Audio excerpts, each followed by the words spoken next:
Oke, halo semua. Ketemu lagi di mata kuliah perencanaan bisnis. Ini minggu ke-9, kita akan membahas mengenai perencanaan pemasaran barang dan jasa. Oke. Pertama-tama, dalam memasarkan itu, perusahaan harus menganalisis pasar dan strategi. Karena apa? Karena aspek sentral dari setiap rencana bisnis adalah strategi pemasaran. Untuk mengembangkan strategi pemasaran, perusahaan harus menganalisis pasar dan pelanggan potensial. Nah, yang pertama-tama itu ada yang namanya proses strategi pemasaran. Dalam proses strategi pemasaran itu pertama-tama perusahaan menganalisis pasar atau konsumen. Yang kedua, perusahaan mengidentifikasi segmentasi pasar. Lalu perusahaan membuat target pasar. Lalu yang keempat, perusahaan membuat marketing mix atau bauran pemasaran. Dan yang kelima, perusahaan membuat market positioning atau memposisikan perusahaan dalam pasar. Nah, lalu di bawahnya ini ada gambar yang menjelaskan mengenai perbedaan antara konsep menjual dan konsep memasarkan. Oke, dalam menjual itu, poin awalnya itu adalah memproduksi. Lalu perusahaan itu saat menjual berfokus pada produk. Dan inti kegiatannya adalah menjual dan mempromosikan. Nah, titik akhirnya adalah perusahaan mendapatkan keuntungan melalui volume penjualan. Nah, bedanya dengan konsep pemasaran, titik pertama dari konsep pemasaran itu adalah kita membuat target pasar, gitu ya, menentukan target pasar. Oke, lalu fokusnya adalah mengenai kebutuhan konsumen. Lalu yang ketiga, inti dari kegiatannya adalah pemasaran yang terintegrasi dan tujuan utamanya atau akhirnya adalah keuntungan melalui kepuasan pelanggan. Oke, dalam memahami pasar dan pelanggan, perusahaan itu harus menjawab beberapa pertanyaan. Yang pertama, kebutuhan pasar apa yang ingin dipenuhi perusahaan? Lalu yang kedua, produk apa yang memenuhi kebutuhan itu? Lalu siapa yang akan membeli produk? Lalu mengapa mereka membeli produk tersebut? Dan siapa yang membuat keputusan membeli dan di mana pelanggan membeli? Nah, fokus pemahaman pasar adalah pemahaman tentang pelanggan dan perilaku pembeli. Ya, model perilaku pembeli menekankan mekanisme respon rangsangan, di mana pembeli bereaksi terhadap rangsangan pemasaran dan lingkungan. Bergantung pada karakteristik pribadi pembeli, rangsangan akan menghasilkan keputusan pembelian tertentu. Contohnya di sini mengenai perilaku pembeli ya, model perilaku pembeli. Contohnya, stimuli pemasarannya itu ada 4 aspek: produk, harga, tempat, dan promosi. Stimuli yang lain atau rangsangan yang lain yaitu ekonomi, teknologi, politik, dan budaya. Nah, kalau di sini ada karakteristik pembeli, juga ada budaya, sosial, personal, sikap individu maksudnya ya. Lalu ada psychological. Lalu proses keputusan pembeli itu yang pertama problem recognition atau pengenalan masalah, lalu pencarian informasi, evolusi keputusan, dan juga sikap setelah membeli produk. Nah, bagaimana lalu keputusan pembeli? Pembeli itu lalu memutuskan produk mana yang akan dibeli, merek apa, terus di mana mereka membeli, kapan mereka membeli, dan sebanyak apa mereka akan membeli barang. Nah, permintaan akan suatu produk bukan hanya dipengaruhi oleh harga, tetapi juga dipengaruhi oleh sejumlah faktor lain yang spesifik. Gitu ya.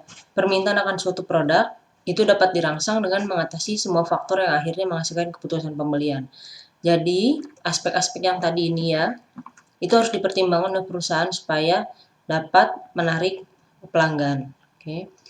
Beda, itu kan individu. Nah, beda lagi kalau misalkan perusahaan menjual produknya ke perusahaan lain atau pemerintah. Karena apa? Karena faktor rasional itu biasanya lebih penting daripada faktor pribadi kalau bisnis to bisnis ya. Dalam pasar bisnis ke bisnis, faktor lingkungan dan organisasi jauh lebih penting dibanding tadi sikap pribadi ya dan karakteristik pelanggan. Lalu setelah kita mencoba mengenali pelanggan, lalu kita membagi pasar menjadi segmen ya. Segmen pasar itu apa? Yaitu kelompok pembeli yang cukup besar dengan sekumpulan kebutuhan dan preferensi yang berbeda yang dapat ditargetkan dengan bauran pemasaran yang berbeda. Menyesuaikan bauran pemasaran untuk segmen tertentu meningkatkan biaya. Oleh karena itu, agar bernilai, manfaat segmentasi harus lebih besar daripada biayanya. Segmen pasar itu harus dapat diukur tidak hanya dari ukuran pasar potensial, tapi juga dari perilaku pembeli yang sebenarnya. Oke nih, beberapa contoh metode segmentasi. Yang pertama, perusahaan itu bisa membagi pasar berdasarkan geografis atau segmentasi geografis, yaitu menggunakan database geopemasaran.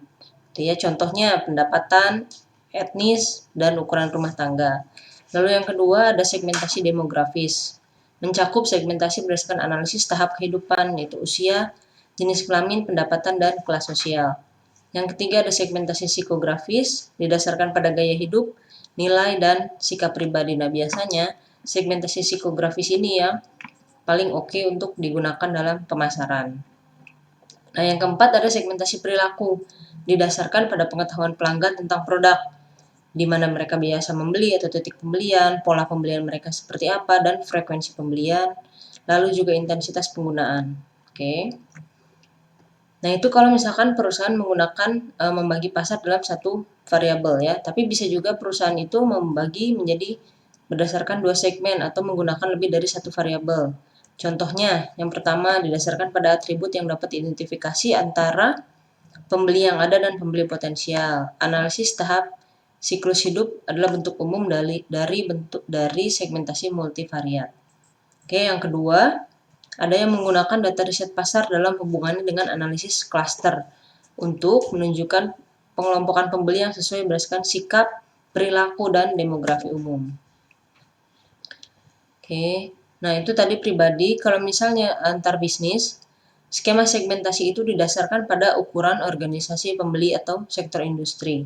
Ya, segmentasi juga melibatkan fungsi organisasi.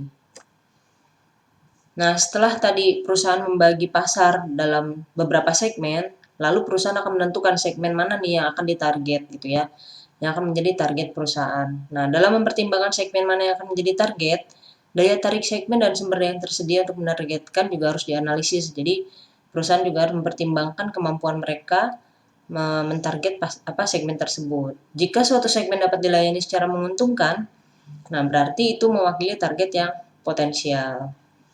Aspek penting, nah ya, dari penargetan pasar adalah komunikasi pemasaran.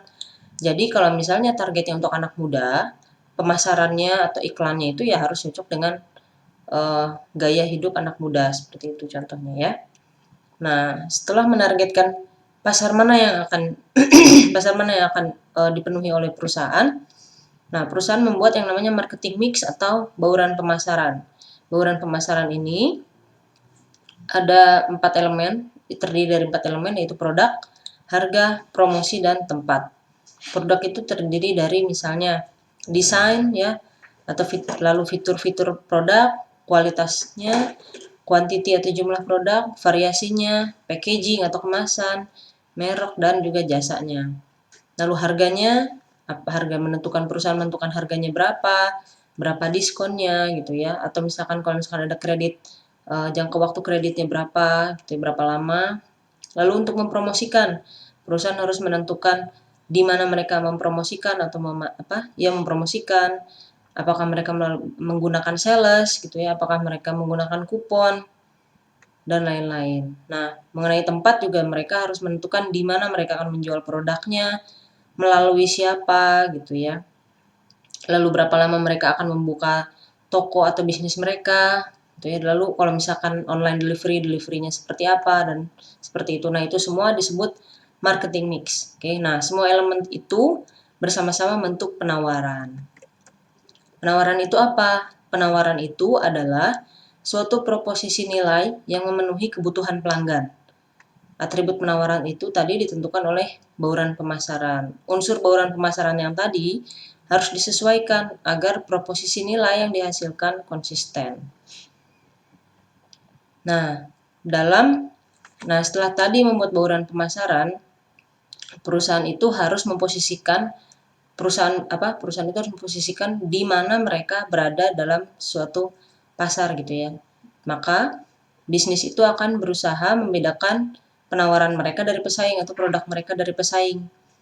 Nah, perbedaan produk itu harus memenuhi kriteria berikut. Yang pertama, perbedaan yang dibuat itu harus menjadi keuntungan tambahan bagi pelanggan.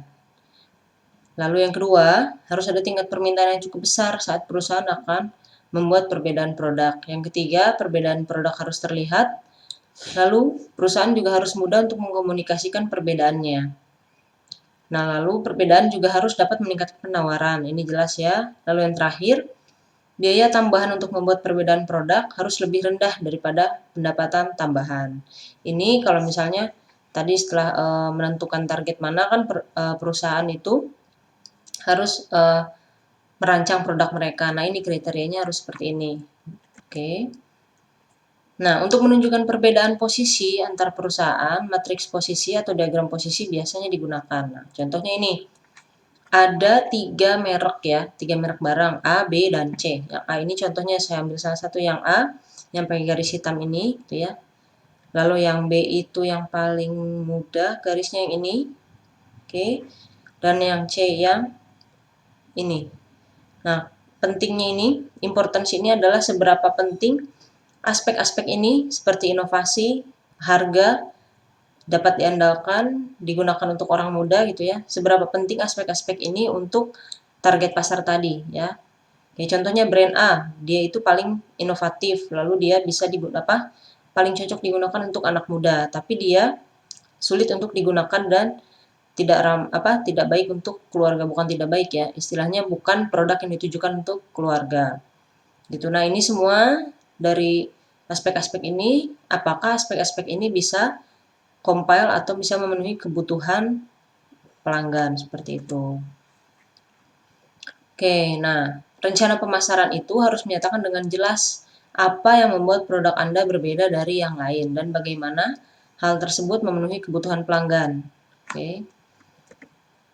Nah, rencana pemasaran itu kan berisi uraian rincian tentang bauran pemasaran dan pedoman. Nah, detail-detailnya itu harus ada. Yang pertama, penentuan posisi produk terhadap pesaing. Jadi, pesaing itu seberapa terkenal misalnya dibanding kita, seberapa luas distribusi mereka. Nah, kita tuh harus menentukan posisi kita dibanding mereka tuh di mana.